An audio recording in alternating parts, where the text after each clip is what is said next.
Et salut à tous ces entrepreneurs du sport, j'espère que vous êtes en forme. Nouvel épisode du podcast Vitalities dédié à l'entrepreneuriat dans le sport et le bien-être. Et aujourd'hui, j'ai reçu Théo Chapelle, l'excellent fondateur de la marque Odysseum, spécialisée dans la préparation physique des athlètes pleinement engagés dans leur sport.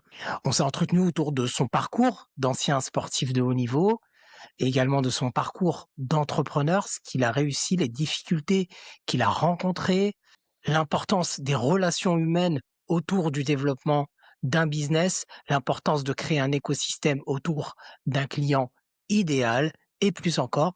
Faites-vous plaisir en écoutant ce podcast. Si ça vous plaît, abonnez-vous, partagez-le. Enjoy.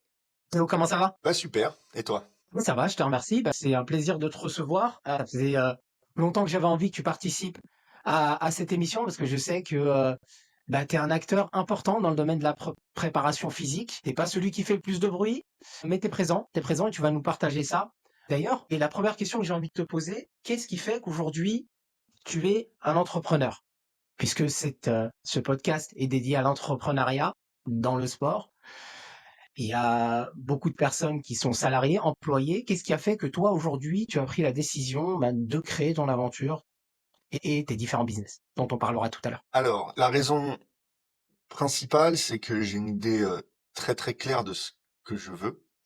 Voilà. J'ai un parcours qui fait que j'ai eu tout de suite envie de faire quelque chose de très précis, qui était impossible à faire si je rejoignais une structure déjà existante, parce que ça n'existait pas. Et puis la deuxième raison, c'est que je suis bien en étant mon propre patron. Euh, Ça me permet de pouvoir développer ce que je veux, de donner la direction que je veux à mes projets. Et voilà. Donc, c'est avant tout pour toi une idée de liberté, de pouvoir gérer comme tu le souhaites. Et quelle est ta vision par rapport à ça? Comment est-ce que tu te projettes? En fait, comment est-ce que tu définis cette idée d'aller chercher ta liberté? Alors, comme je t'ai dit, j'ai un parcours qui fait que j'avais envie de faire quelque chose de très précis. Et c'est surtout pour ça, en fait. C'est pas vraiment. Il y a un peu de cette histoire de liberté, mais c'est pas vraiment ça qui me pousse à être entrepreneur. C'est plus que j'avais envie de casser un peu les codes sur ce qui existait, parce que j'avais l'impression qu'il y avait un besoin qui n'était pas comblé par le marché, dont moi j'aurais été client lorsque j'étais athlète. Et du coup, j'ai décidé de me lancer là-dessus pour essayer de combler ce besoin, ce qui a plutôt bien marché pour l'instant. D'accord. Est-ce que tu peux nous en dire un peu plus? Donc, tu as été ancien athlète de haut niveau. Ouais, on peut dire ça. Je me considère pas forcément comme ancien athlète de haut niveau. J'ai été un athlète de bon niveau jeune, on va dire. Enfin bon, c'est relatif. Euh, En tout cas, j'ai jamais gagné ma vie avec mon sport. Donc pour moi, ce qui définit un athlète, on va dire, du moins un athlète professionnel, c'est un athlète qui gagne sa vie avec son sport. Un athlète de haut niveau, c'est très subjectif. Ça dépend ce qu'on appelle le haut niveau, mais voilà. J'ai fait un petit peu d'athlétisme. Voilà, j'ai fait du saut à la perche. J'ai terminé ma carrière très tôt. J'avais 22 ans. Je fais 5,55 m et puis à l'époque, j'étais dans le top 40 mondial senior et top 10 mondial U23 quand j'ai arrêté. Mais ça me permettait pas de gagner ma vie, donc j'appelle pas forcément ça du très haut niveau. Puis j'ai un frère qui a fait du très haut niveau. J'ai une belle-sœur aussi qui a fait du très haut niveau, donc je peux pas me permettre de dire que j'ai fait du haut niveau, alors que bah, j'ai jamais fait un grand championnat majeur senior. Voilà, un championnat international. J'ai pas une seule sélection en A. Donc voilà. Et en fait, cette mini carrière m'a montré quelques failles du système parce que bah, j'ai eu la malchance de me faire renverser par une voiture quand j'avais 18 ans, ce qui m'a amené pas mal de problèmes de santé. Et puis j'ai eu aussi un problème cardiaque qui s'est développé à peu près au même moment. Donc j'ai vu qu'en fait, quand t'étais pas forcément dans le top des athlètes, voilà, que t'étais pas ceux sur qui on misait et que t'avais des petits soucis, l'énergie était pas forcément dirigée vers toi. Et puis plus tard, je me suis rendu compte que même l'énergie dirigée vers les athlètes, c'est pas forcément super efficace non plus. En tout cas, c'est pas optimisé. Je veux pas dire que c'est pas efficace, mais c'est pas optimisé. Donc c'est le constat de tout ça qui a fait que je me suis dit, bah moi, voilà, j'ai envie de me lancer, j'ai envie de proposer quelque chose de différent, quelque chose avec tout intégré, la préparation physique, le médical. Voilà, donc tu as cerné un manque, un besoin, une opportunité au cœur même de ta pratique et ce qui t'a emmené à créer ton activité. Donc, est-ce que tu peux partager avec nous le principe d'Audicium, qui est aujourd'hui ton business principal, et comment est-ce que cette opportunité, tu l'as exploitée? Alors, Audisium, actuellement, c'est une structure qui a deux branches. C'est une structure de préparation physique, en premier. Donc, on prépare notamment des sportifs professionnels, semi-professionnels et jeunes talents. Donc, ils ont tous un point commun, c'est que soit ils vivent déjà de leur sport, soit ils ont pour objectif de le faire. Et ils y mettent les moyens. Il y en a beaucoup qui veulent, mais qui sont pas capables de faire les efforts. Voilà. Ça, c'est notre cible. Ensuite, on a une branche médicale qu'on a appelée une conciergerie médicale. Donc, c'est une branche dans laquelle on encadre les sportifs médicalement. Donc, on leur propose pardon, de leur mettre un staff autour d'eux, donc de personnes compétentes, de personnes qui communiquent entre elles, de personnes qui sont là dans l'intérêt du sportif et pas dans l'intérêt des fois ce qu'on peut voir d'une structure, donc d'un club, d'un pôle, d'une fédé, de machin. Voilà, donc c'est vraiment des staffs personnels. Et via cette conciergerie, on propose aussi de la stratégie médicale, donc le fait de bilanter le sportif à l'entrée du suivi, de faire une stratégie sur court, moyen, long terme en fonction de ce bilan, et de gérer aussi tout ce qui est hygiène de vie, philosophie de santé, biohacking, enfin toutes ces petites choses-là. Donc c'est un appui à la Biohacking, alors préparation physique. d'accord, donc c'est un accompagnement complet pour les athlètes qui vivent déjà de leur sport ou qui aimeraient en vivre, donc pleinement engagés en fait dans leur pratique. Donc le but de ce podcast, parce qu'on sait qu'il y a une trend au niveau des réseaux sociaux, Lamborghini, piscine, villa, etc. Mais le métier, si on peut appeler ça un métier, l'aventure entrepreneuriale, elle est faite de bonnes choses, de belles choses, et principalement de belles choses. Toi, tu le vis puisque tu as vu une opportunité, et puis ça te permet, parce qu'on a échangé en dehors du podcast, donc je sais comment tu te positionnes et je sais que tu es passionné par ce que tu fais, mais il y a aussi des galères.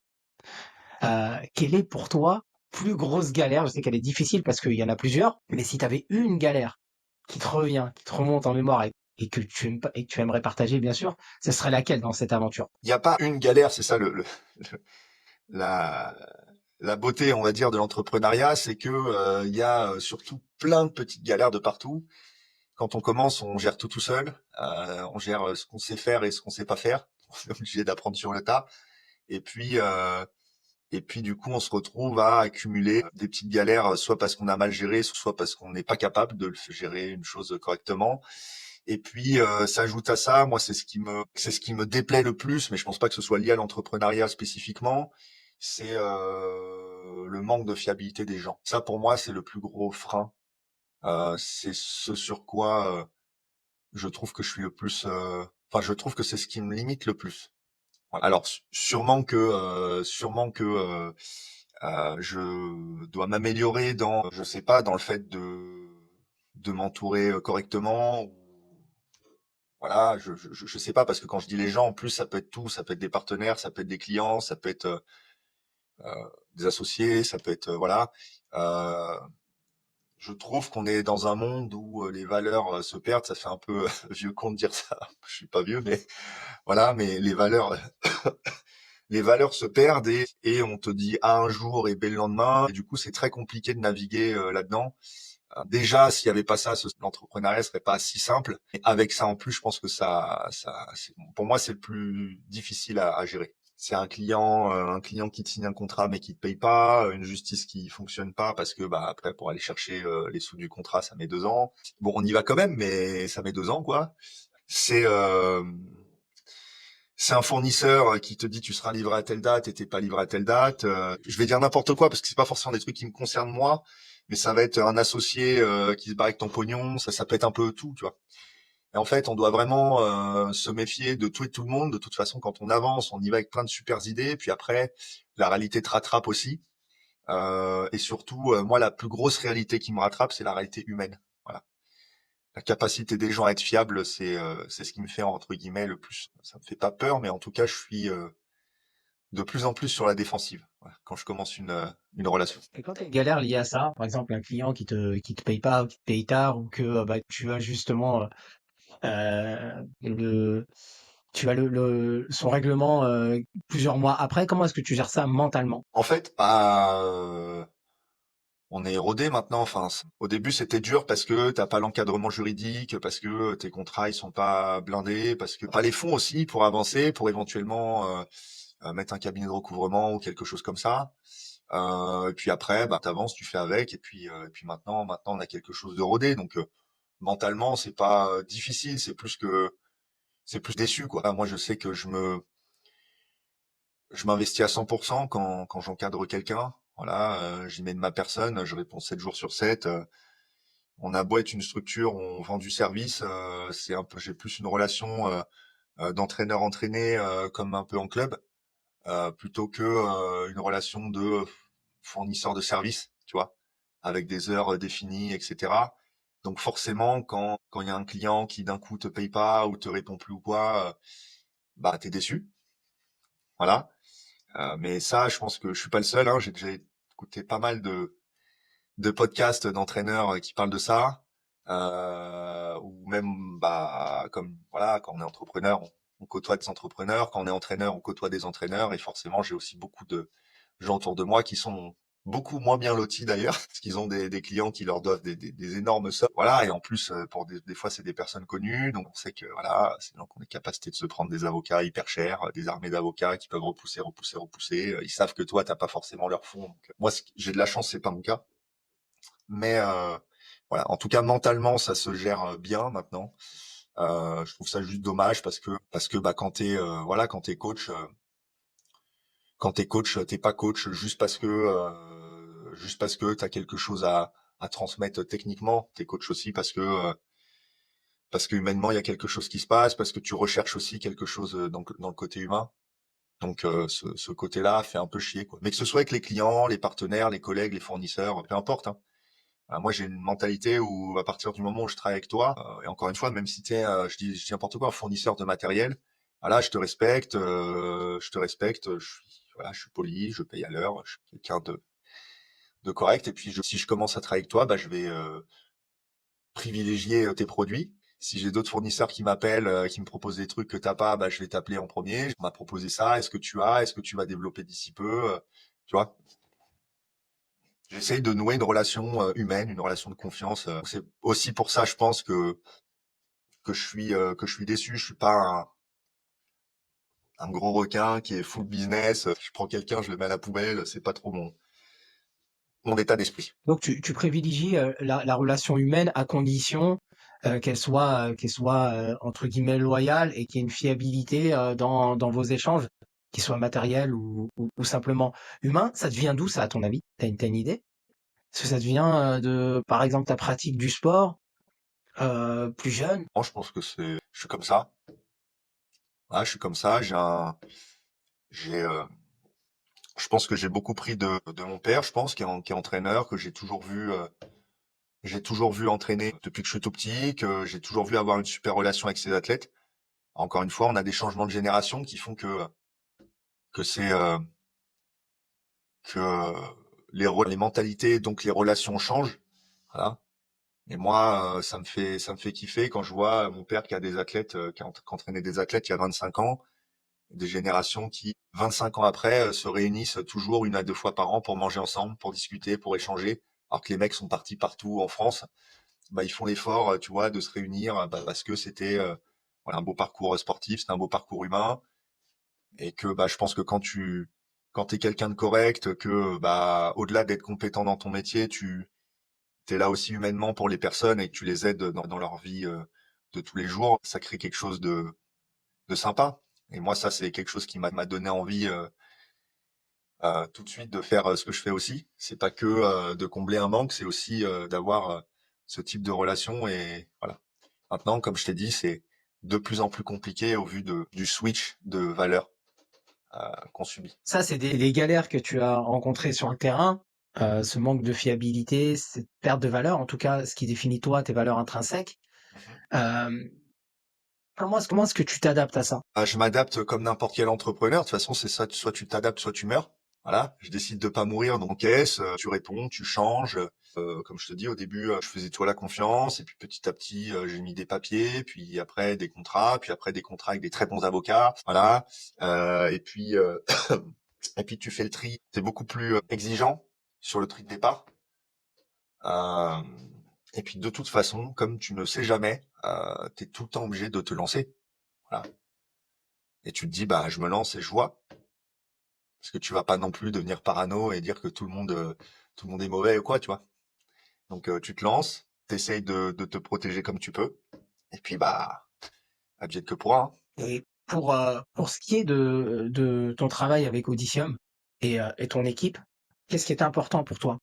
Alors là, on a parlé des valeurs intrinsèques, mais toi, en tant que coach, en tant que chef d'entreprise, qu'est-ce qui est important pour toi et qu'est-ce que tu remarques sur le terrain qui fait la différence pour tes clients dans ta pratique? C'est très large comme question parce que ça dépend de où je me place, mais en gros, moi, le truc le plus horrible que j'ai vécu en tant qu'athlète, c'est pas d'être blessé, c'est ce côté où quand t'es blessé, t'es incertain. Où tu sais pas vraiment ce que t'as, tu vas voir un kiné, il te dit A, tu vas voir un autre kiné, il te dit B, tu vas voir le médecin, il te dit C, tu vas voir l'ostéo, il te dit D, et à la fin, t'es là. Tu te dis bon bah voilà, j'ai vu 4 personnes, les 4 sont pas d'accord, ils font pas l'effort de s'appeler, ils font pas l'effort de me faire quelque chose, de voilà, de mettre une stratégie en place. Mon coach, c'est pas son métier. Moi je suis là, je suis au milieu, je fais quoi? Voilà. Et ça pour moi, c'est le plus difficile, c'est de pas savoir où t'es, de pas savoir où tu vas, d'être en incertitude maximale. Et du coup, il faut une résilience et une envie de continuer énorme pour te dire, bah, je vais continuer alors que je sais pas du tout, que je ne maîtrise rien. Et moi, ça, c'est quelque chose qui m'a fait vraiment souffrir quand j'étais athlète, et mon premier objectif était de monter une structure où les sportifs qu'on encadrerait ne soient pas dans cette situation. Ça, c'était vraiment l'objectif principal de la structure. C'est de dire, écoute, on est là, il t'arrive n'importe quoi, on a le staff qui est là, qui va gérer. Voilà. Et on va se bouger le cul. C'est-à-dire que si le staff qu'on a, il te permet pas d'avoir une réponse claire, eh ben nous, on va aller chercher une réponse claire pour toi. C'est-à-dire qu'on va aller voir peut-être d'autres personnes en dehors du staff qui vont peut-être nous fournir une réponse, voilà, j'en sais rien, qui va compléter ce qu'on avait déjà, ou qui va éclaircir, ou qui va juste donner une réponse plus logique, ou voilà. C'est, en gros, c'est ça qu'on propose, et c'est pour ça que j'ai créé la boîte au départ. Et d'ailleurs toujours Je vois des maintenant. maillots derrière. Je vois des maillots derrière toi que ça sont des personnes que tu as accompagnées. Est-ce que tu veux partager ça avec nous? Et si oui, qu'est-ce que tu tires en fait bah, d'accompagner des athlètes qui sont ambitieux, qui font de leur pratique sportive la priorité dans leur vie, quitte à faire des sacrifices en dehors? Qu'est-ce que toi, ça t'apporte en tant qu'entrepreneur? Est-ce que ça t'inspire? Est-ce que ça te fait peur? Même si toi, t'as vécu ça plus ou moins. Mais qu'est-ce que ça t'apporte, ces relations avec, ces athlètes? Ouais, il y a plein de questions. Déjà, est-ce que ça me fait peur? Non. Parce que je pense que quand on maîtrise son sujet, qu'on est sûr d'encadrement qu'on est capable de fournir, non, j'ai pas peur. Là, je pense qu'on est capable d'entraîner n'importe quel athlète, et de l'entraîner bien, et de lui faire passer des caps, du niveau amateur jusqu'au niveau top niveau mondial. Même un athlète très très bien encadré, bah, au vu de la qualité de notre staff et de la qualité de notre staff et technique et médical, je pense qu'il y a toujours moyen d'aller optimiser quelque chose. Après, qu'est-ce que je sais plus, tu vois. Et ça, c'est un de mes plus grands axes d'amélioration, c'est que je pose, 10 questions en une seule question. Donc la première question, c'était les maillots derrière toi. Est-ce que ce sont Ouais. des athlètes que tu avais, voilà, que tu avais suivis? Et je vais pas déroger à la règle, je te repose une deuxième question derrière. Qu'est-ce que ça t'inspire, en fait, d'accompagner des personnes comme ça? Bah, les maillots derrière moi, ouais, mais c'est certaines personnes que j'ai entraînées, parce qu'évidemment, là, j'ai pas assez de murs pour encadrer tout le monde. Mais derrière, il y a des athlètes de tout niveau, enfin de tout niveau. Oui. Il y a des jeunes, il y a des moins jeunes, il y a des internationaux, il y a des filles, il y a des gars. Je sais pas ce que je vois là. Il y a des, il y a des cas compliqués, il y a des cas qui ont rebondi, il y a des cas qui étaient avec moi quand ils ont commencé tout jeunes, qui ont arrêté, qui sont revenus, il y a un peu de tout dans les maillots derrière. Donc non, c'est surtout, c'est, je suis content d'avoir bâti ce que j'ai bâti et je suis content que ça évolue et content que les gens pensent du bien de ce qu'on fait. Parce que je pense que c'est le cas. Je pense que tous nos clients et anciens clients, donc même ceux qui ne sont pas avec nous, continuent de nous recommander.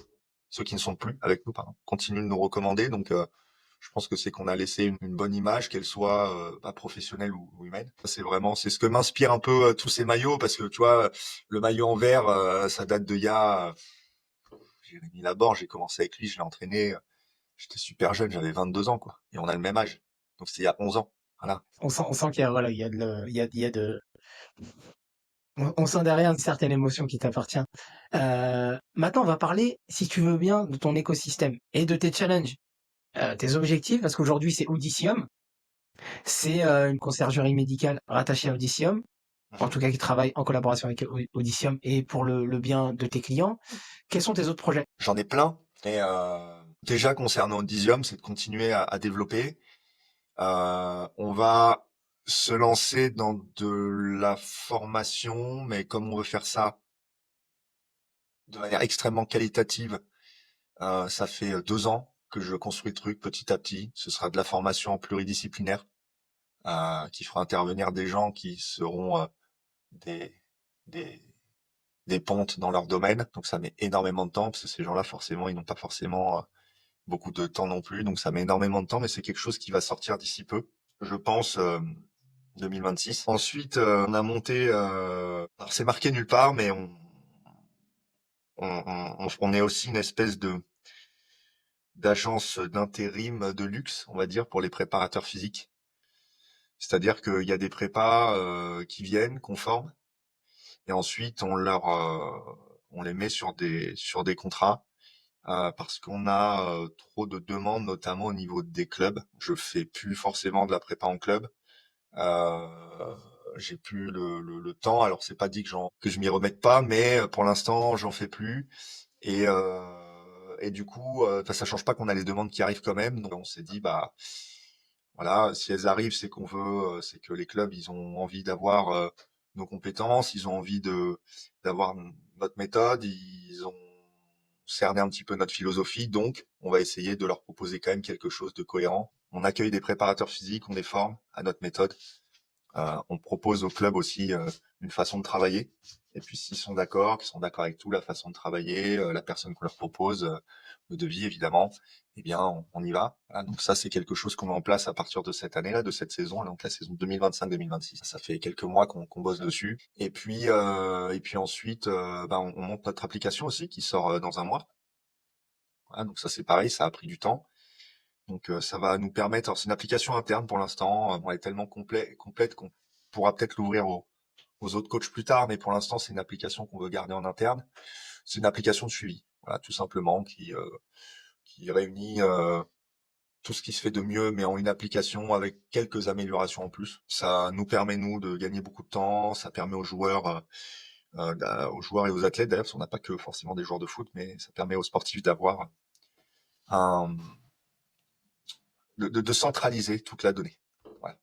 Parce qu'on connaît les problématiques quand on gère le sportif, le médical, le machin, t'as des groupes WhatsApp dans tous les sens, t'en peux plus. Là, ça va permettre de faire quelque chose de plus propre. Qu'est-ce qu'il y a d'autre après? Il y a d'autres trucs, mais je peux pas en parler tout de suite. Déjà, c'est pas mal. Ouais. Comme je te dis, on développe Audisium, on développe Audisium Care. Et puis, voilà, oui, on a ouvert Audisium Care aux entrepreneurs aussi. Voilà, Audicium Care, si je me trompe pas, c'est la conciergerie médicale, hein. C'est la conciergerie médicale. Voilà. Parce que pour la petite histoire, au tout début, quand j'ai monté Audisium, j'avais monté Audisium on était 2 coachs. D'ailleurs, c'était pas Audisium, ça s'appelait TS Performance à l'époque, parce que j'avais un associé. On était 2 coachs avec un, un petit staff médical. Donc, on avait un médecin, un ostéo, un kiné, un podo, je crois que c'est tout. Et puis petit à petit, le staff a agrandi. Là, on a dû répondre à de plus en plus de problématiques, des problématiques de plus en plus nombreuses. Et là, maintenant, c'est énorme. Il y a, quand tu comptes les gens qu'on manage directement et les personnes qui sont un peu les doublons de ces personnes-là ou leur équipe, on est à 150, 200 personnes. Donc il y a de tout, ça va de la dermato, radiologie, chirurgie, la cardiologie, la rythmologie, voilà, toute la base, kinostéo et tout, ça va dans la médecine chinoise, ça va dans les médecines alternatives, il y a vraiment de tout.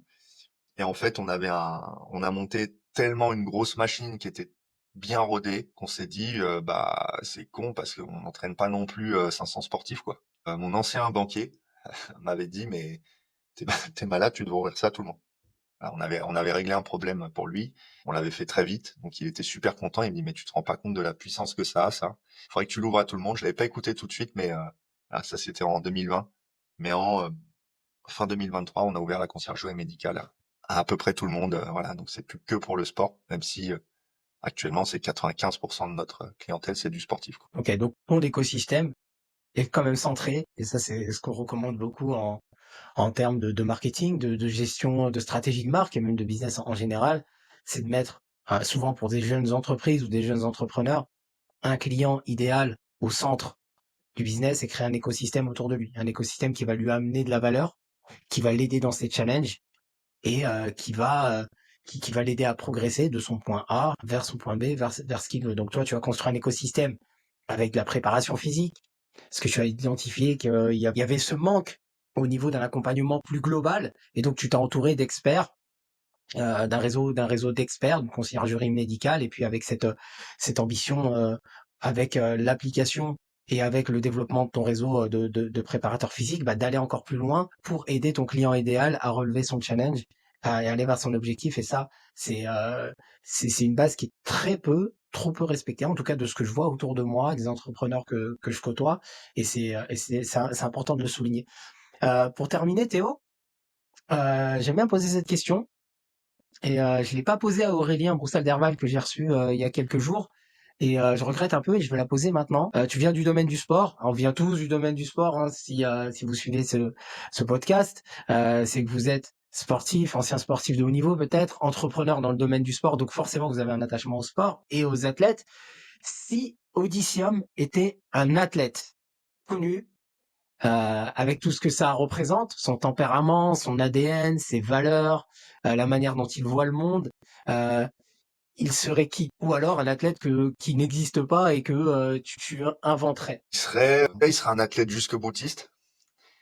Donc il serait un athlète vraiment qui va au bout des choses, qui laisse rien au hasard, qui est bien encadré, qui a couplé le talent et, euh, et le physique et l'hygiène de vie. Et quand je couple tout ça, ça va être un classique. Ça me fait chier de dire ça. J'aimerais trouver un athlète. Mais là, tout de suite, celui qui me vient, c'est peut-être un Cristiano Ronaldo. En fait, il a banalisé ça, Cristiano Ronaldo. Ça devient tellement banal, c'est tellement ancré dans les mœurs que c'est un athlète hors pair et que il va optimiser tous les aspects de sa performance, que ça en devient banal et que ça en devient chiant de le citer. Moi, ça me va et je pense que Après, pour les il y en jeunes, a pas beaucoup, hein. À l'époque, il y avait, si on veut citer un Français bah, que je connais, c'est Kevin Mayer, le ouais, décathlonien, qui était Decathlon. aussi un fou furieux de l'optimisation et voilà, qui s'entraînait à l'époque avec un prépa qui fait les choses pas comme les autres. Et pour le coup, ça avait l'air en tout cas de bien marcher avec Kevin. Après, le problème en athlète français, c'est qu'on n'a pas trop d'exemples, quoi. C'est-à-dire que même les athlètes français qui carburent, tu vois, par exemple, on prend un Mbappé, par exemple. Mbappé, on se rend pas compte, mais le mec, je parle de Kylian, hein, Mbappé, le mec, il est au top depuis qu'il a 17 ans. Il est pratiquement jamais blessé. On a vu qu'il a quand même une transformation physique assez importante. Tu te dis, le mec, pour qu'il fasse les saisons qu'il fait, forcément, il peut pas avoir une hygiène de vie horrible. Voilà. Parce que ceux qui ont des hygiènes de vie de merde dans le foot, on sait qui c'est, et on voit d'ailleurs les saisons qu'ils font. On voit les saisons quand ils se bougent un peu et les saisons où ils redeviennent un peu, où le naturel revient au galop. Mais Kylian Mbappé, il communique pas sur ça.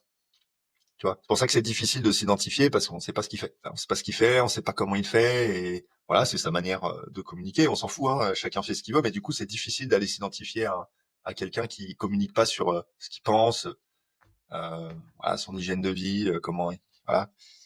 Ronaldo, au contraire, il a communique et puis il a par des moments dit ce qu'il pensait. Voilà. On a tous peut-être en tête la l'interview où il prend la bouteille de Coca, il Le l'enlève et il coca. dit ça c'est pas bon, faut Mm. pas boire. Voilà. Ben, ça c'est vraiment notre philosophie. C'est-à-dire que quand un athlète vient chez nous, s'il est pas prêt à faire ces efforts-là, on le prend pas. Voilà. Et ça m'arrive tout le temps. Des athlètes, même des athlètes de haut niveau. Hein. On a des footballeurs des fois qui nous appellent.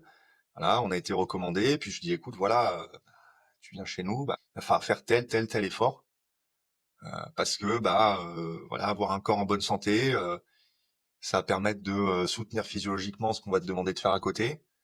Et si t'as pas un corps en bonne santé, bah ça va être compliqué de faire ce qu'on te demande et du coup ça va être compliqué de progresser, en tout cas de progresser sereinement, de progresser sans risque de blessure, sans rentrer dans le surentraînement, etc.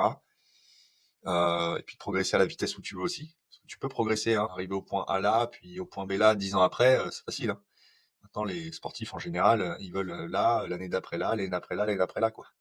Ils veulent pas que ça prenne 10 ans. Donc voilà, je sais plus où j'en étais, mais en tout cas voilà, on demande aux sportifs d'avoir cette conscience professionnelle qui passe par une hygiène de vie en général beaucoup modifiée, beaucoup optimisée, et euh, et du coup il y en a plein qu'on refuse de prendre parce que ils ont pas envie, ils sont pas capables, voilà.